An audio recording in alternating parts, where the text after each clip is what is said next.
My friends, welcome back to another edition of Nani episode which is anime that we're currently watching. And today we're going to be talking about Fire Force episode 7, right? Yeah, the Sleeping Truth. And man, some pretty effed up things if were revealed. If it's we kind of understand what it is, but like they didn't really say it yet, but we kind of get the idea of what's gonna happen, right? So in this last episode, Benny Mara, other Moonlight Master, like that, saved our heroes from the White Clad.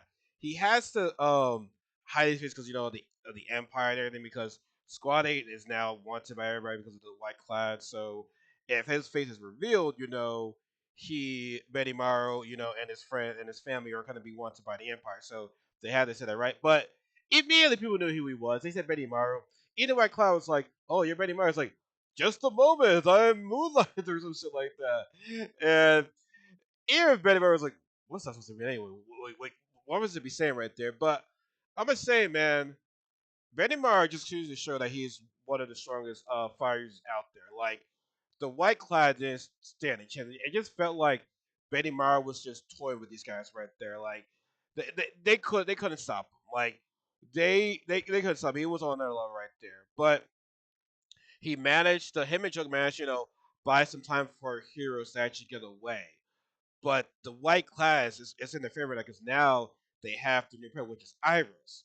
So everything they say everything's going according to plan right there. Yeah, they think they're safe for now, but no, we're gonna get them later on.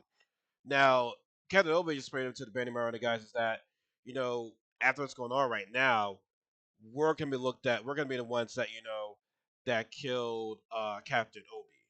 We're gonna be no Captain that killed Captain Burns. Like we're gonna be the ones since we were wanted. It's gonna say that hey it was we're responsible for Captain Burns' death, and it said that yeah, Captain Burns' death was set by Shimon. Now I thought he wasn't dead because of the way how he died, but no, the top player killed him right there. Like I thought it's cool to know the mention with that, but I need to rewatch that. But no, Captain Burns is dead, and they're blaming it on Shinra and Squad 8. So pretty much Squad 8 has to pretty much has to go into hiding, right? But the biggest thing for this episode was honestly was Hibana, and you can say that Hoya and Kamen, right? Now Hibana is still like from the last episodes, she was figuring out that the human combustion and the doppelgangers, right? And I'll say this about two. Captain Burns, before when he was alive, he said to Karu and Hoyo, "I've been devoting my life to prayer, and I am stuck in my old ways." It's pretty much saying like I want you to like take over and like find a new way. Like pretty much how Shinra is like the new generation. It's almost like he's telling Kamen and Hoya to do that as well too. Like I said, I'm an old man stuck in my own stubborn ways right there. So I can appreciate that Captain Burns is able. I gotta say Burns will be like Captain Burns is able to admit that, right? So I like that. But both of them and Hibana were saying the same thing. We need to go back to where it began. We need to go back to the state Ravel Covenant. This is where Hibana and Iris grew up. And they're saying that, very like colorful drawings, kiddie drawings right there, like kindergarten drawings, saying that we eat three times a day: breakfast, lunch, and dinner, right? And pretty much see like, the Captain Hibana and Iris, young being the younger selves, right? So she arrives to the church right there. Just like as something's not missing, right? Because the church, remember, their church was destroyed by a random fire attack, right? I was saying like what caused it, right? So she goes and does something to investigate it, right? And she does run into Carmen Hoyo, right? And so they're looking into it as well. So they find an underground passage and they're looking and they're reading more documents right there. But Captain Ibata seems to have found something. She seems to have found that yeah, they're making recipes, but they're a recipe for insects, meaning that the sisters were experimenting on the little girls. They were trying to find like who will be like their next. I believe who will be the article. So I have to screw it. They'll be with their next. Let me see. Let's see. Their next. Let me see.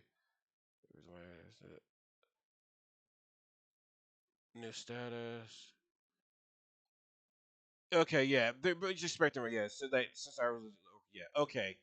So yeah, like they basically were experimenting on the little girls right there by feeding them what seemed to be food from the flowers and everything was really a recipe for ants for human combustion. So the sisters actually plan on that, and Hibana and Iris are the only ones that survived it. Meaning that their experiments were a success right there. So it wasn't like some random attack right there. It was the sisters doing, and we had Sister Samiri appear right there. Now, at first, I thought, yo, the way how the camera is zooming there, I'm like, is Hibana hallucinating right there? But no, Kyrim and Hoya can see her too right there. It's like, oh shit, okay, so you're not hallucinating right there. But what about this episode is that I can't seem to remember if Captain Hibana had much of a role in season two.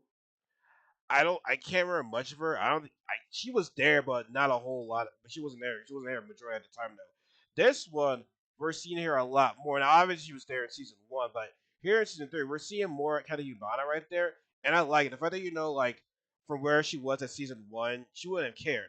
Now that she met Sharon and Squad Weight, she does care, and see her investigate like all this type of stuff of what happened many years ago. I like it. So I like the fact that Captain Hibana is getting her shine right there, and I feel as though these next couple episodes where it will shine away from Squad 8, and I think it'll give Kanahi Bana and even like Karum and Hoya a chance to shine right there. Honestly, like a lot of his fans do like Captain Hibana right there. She hasn't see. I can't remember much of season one because it's been such a long time. I can't really see too much of her moments right there, but I feel as though season three should have a moment. I mean, great, it's the last season, so it's like, why would she not have a moment this season? I'm hoping she does. I want to see all my black anime girls to have their moments right there, but no, I'm excited for next week's episode, and yeah, it's about to go down right there. It is. But let me know what you guys think about this episode. As always, give it a like if you like the video. Subscribing part of this family. I said this family's channels like game and anime content. Be sure to follow my social media accounts in the description box below. And always remember, check out everybody. There's no such thing as life better than yours. Have a good night, everybody. Take care.